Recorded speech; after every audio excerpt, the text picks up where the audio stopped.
ഫെബ്രുവരി 20 മുതൽ മാനന്തവാടി മെഡിക്കൽ കോളേജിൽ വെച്ച് നടക്കുന്ന ഗവൺമെന്റും അതുപോലെ നമ്മുടെ വയനാട് സ്കിൽ പാർക്കും കൂടെ ഒരുമിച്ച് കണ്ടക്ട് ചെയ്യുന്ന UHID രജിസ്ട്രേഷൻ ക്യാമ്പയിൻ ഇന്നും നല്ല രീതിയിൽ തുടർന്ന് മുമ്പോട്ട് പോകുന്നു. ഇന്ന് നമ്മോടൊപ്പം ഡിസ്ട്രിക്ട് പ്രൊജക്ട് എഞ്ചിനീയറായ ഹെൽത്തിന്റെ ഭാഗമായി ഷിൻഡോ സാറാണ് നമ്മോടൊപ്പം ഉള്ളത്. ഹൈ സാർ, എന്താണ് UHID എന്നതിനെ പറ്റി നമുക്ക് നേരിട്ട് സാറിനോട് തന്നെ വിശദമായി ചോദിച്ചറിയാം. സാർ, എന്താണ് UHID? നമ്മൾ ഈ കേരളത്തിലെ എല്ലാ സർക്കാർ ഹോസ്പിറ്റലുകളും ഒറ്റൊരു നെറ്റ്വർക്കിൻ്റെ അണ്ടറിൽ കൊണ്ടുവരിക. അതായത് നമ്മളിപ്പം പ്രൈവറ്റ് ഹോസ്പിറ്റലിലൊക്കെ പോകുമ്പോൾ ഓരോ ഹോസ്പിറ്റലുകൾക്ക് സെപ്പറേറ്റ് കാർഡുകളുണ്ട്.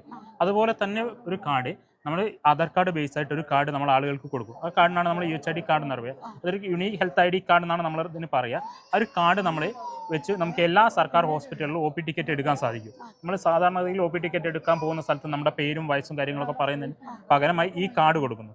ഈ കാർഡ് വെച്ച് നമ്മൾ OP ടിക്കറ്റ് എടുക്കുകയാണെങ്കിൽ നമ്മൾ ഓൾറെഡി നമ്മൾ ആ കാർഡ് ആധാർ കാർഡ് വെച്ചിട്ടായിരിക്കും എടുത്തിട്ടുണ്ടാവുക. അപ്പോൾ നമ്മുടെ പേഴ്സണൽ ഡീറ്റെയിൽസ് ഒക്കെ അത് കാർഡിൽ നിന്ന് കിട്ടും. അത് കൂടാതെ നമ്മൾ ഏത് OP യിലാണ് കാണിക്കുന്നത് ആ ഡീറ്റെയിൽസ് മാത്രമേ കൂടുതൽ അഡീഷണലി നമ്മൾ OP ടിക്കറ്റ് എടുക്കുന്ന സ്ഥലത്ത് നിന്ന് ആളുകൾക്ക് OP കൗണ്ടറിൽ ഇരിക്കുന്ന സ്റ്റാഫിന് പറഞ്ഞു കൊടുക്കേണ്ടി വരുന്നുണ്ട്.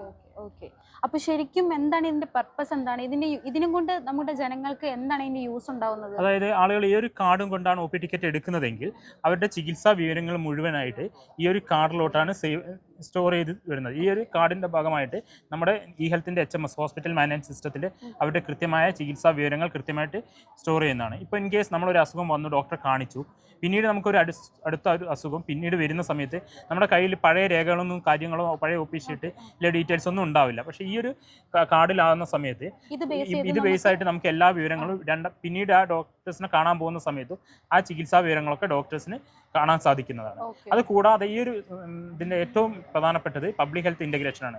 നമ്മുടെ ഹോസ്പിറ്റലുകളിലൊക്കെ പോയി നമ്മൾ പല രോഗങ്ങൾക്ക് കാണിക്കുന്നുണ്ട്. അതേപോലെ നമ്മുടെ ഫീൽഡ് സ്റ്റാഫ് ആരോഗ്യ പ്രവർത്തകർ വീടുകളിലൊക്കെ വരുന്നുണ്ട്. ഇപ്പം നമ്മുടെ വീടുകളിലൊക്കെയാണ് ആശാ വർക്കേഴ്സ് സർവേ നടത്തുന്നുണ്ട്.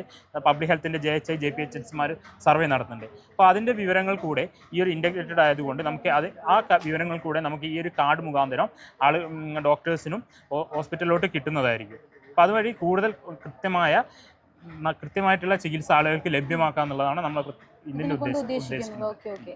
അപ്പോൾ സാർ, ഇത് എന്ന് മുതലാണ് ശരിക്കും നമ്മുടെ കേരളത്തിൽ ഇത് നിലവിൽ വന്നത്? എപ്പോൾ മുതലാണ്? 2017 ജനുവരി മുതൽ നമ്മൾ ഹെൽത്ത് പദ്ധതി കേരളത്തിൽ സ്റ്റാർട്ട് ചെയ്തിട്ടുണ്ട്.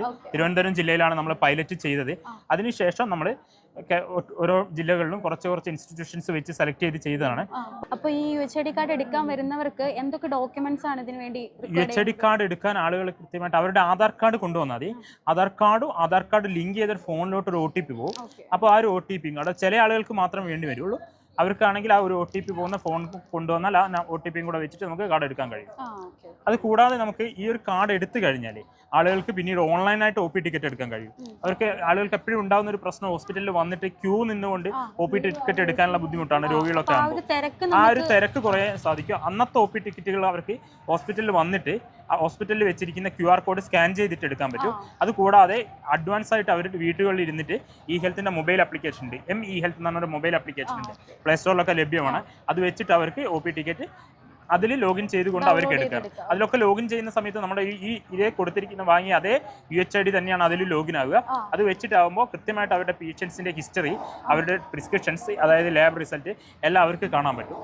അതേപോലെ ലാബ് റിസൾട്ടും കാര്യങ്ങളൊക്കെ SMS ആയിട്ട് വരുന്ന സൗകര്യങ്ങളൊക്കെ ഇതിൽ വരുന്നുണ്ട്. ഇതാണ് നമ്മുടെ ഹെൽത്തിൻ്റെ UHID കാർഡ്. ഹെൽത്ത് പദ്ധതിയുടെ ഭാഗമായിട്ട് നമ്മൾ കൊടുക്കുന്ന UHID കാർഡ് ഇതാണ്. അപ്പോൾ കേരളത്തിലുള്ള എല്ലാ ഹോസ്പിറ്റലുകളിലും OP ടിക്കറ്റ് എടുക്കുന്നതിന് ഈ ഒരു UHID കാർഡ് വെച്ചിട്ട് നമുക്ക് സാധിക്കുന്നതാണ്. വയനാട് ജില്ലയിലെ എല്ലാ ഹോസ്പിറ്റലുകളിലും നമുക്ക് ഈ ഒരു കാർഡ് ഇപ്പോൾ വിതരണം ചെയ്യുന്നുണ്ട്. അപ്പോൾ നിങ്ങൾ ഹോസ്പിറ്റലിൽ കാർഡ് എടുക്കാൻ പോകുന്ന സമയത്ത് ആധാർ കാർഡ് രജിസ്റ്റർ ലിങ്ക് ചെയ്തിരിക്കുന്ന മൊബൈൽ നമ്പറുമായിട്ടാണ് പോകേണ്ടത്. അപ്പം ചില ആളുകളൊക്കെ ചോദിക്കുന്നുണ്ട്, ഈ ഒരു കാർഡ് ആരോഗ്യ ഇൻഷുറൻസ് കാർഡാണോ അതോ ESM കാർഡാണോ, അങ്ങനെയുള്ള 2 കാര്യങ്ങൾ ചോദിക്കുന്നുണ്ട്. അപ്പോൾ ഒരു കാർഡ് ഇൻഷുറൻസുമായിട്ടൊന്നും പ്രത്യേകിച്ച് ബന്ധങ്ങളൊന്നുമില്ല. നമ്മൾ ഇൻഷുറൻസ് ഒക്കെ ചെയ്യുന്ന സമയത്ത് ഈ കാർഡ് വെച്ച് നമ്മൾ ഹോസ്പിറ്റലിൽ അഡ്മിറ്റ് ആകുന്ന സമയത്തൊക്കെയാണ് ഈ കാർഡ് ഉപയോഗിക്കുക OP ടിക്കറ്റ് എടുക്കുന്നതിനൊക്കെ. അതുകൂടാതെ ഓൺലൈനായിട്ട് OP ടിക്കറ്റ് എടുക്കുന്നത് അങ്ങനെയുള്ള കാര്യങ്ങൾക്കൊക്കെ നമുക്ക് ഈ ഒരു കാർഡാണ് ഉപയോഗിക്കുന്നത്. മാനന്തവാടിയുള്ള വയനാട് സ്കിൽ പാർക്കിലെ MAT കോഴ്സിൻ്റെ ഭാഗമായി ഇൻറ്റേൺഷിപ്പ് ചെയ്യുന്ന വിദ്യാർത്ഥികളാണ് ഇപ്പോൾ നമുക്ക് വേണ്ടി ഇവിടെ UHID ക്യാമ്പയിൻ നടത്തിക്കൊണ്ടിരിക്കുന്നത്. അവരുടെ ഒരു ക്യാമ്പയിൻ്റെ ഭാഗമായിട്ട് നമുക്ക് കൂടുതൽ ആളുകൾക്ക് UHID കാർഡ് കൊടുക്കാനും അതുവഴി ഹെൽത്തിൻ്റെ UHID കാർഡിൻ്റെ പ്രാധാന്യങ്ങൾ ജനങ്ങളിലേക്ക് കൂടുതൽ എത്തിക്കാനും അത് കൂടാതെ അതുവഴി തന്നെ കൂടുതൽ ആളുകളിലേക്ക് ഓൺലൈനായിട്ട് OP ടിക്കറ്റ് എടുക്കുന്ന സൗകര്യങ്ങളെ പറ്റിയൊക്കെ പറഞ്ഞു കൊടുക്കാൻ നമുക്ക് സാധിച്ചിട്ടുണ്ട്. അതിൻ്റെ ഭാഗമായിട്ട് നമ്മളിപ്പോൾ പല ഇൻസ്റ്റിറ്റ്യൂഷനിലും വയനാട് ജില്ലയിലെ പല ഭാഗങ്ങളിലുള്ള പല ഇൻസ്റ്റിറ്റ്യൂഷനിലും ഇതിൻ്റെ ഭാഗമായിട്ടുള്ള ക്യാമ്പുകളൊക്കെ പ്ലാൻ ചെയ്യുന്നുണ്ട്. അപ്പോൾ ഇതുവഴി കൂടുതൽ ആളുകൾക്ക് ഈ ഹെൽത്തിൻ്റെയും പ്രാധാന്യവും UHID കാർഡ് എന്താണെന്നൊക്കെ എത്തിക്കാൻ കഴിയുമെന്നാണ് നമ്മൾ പ്രതീക്ഷിക്കുന്നത്.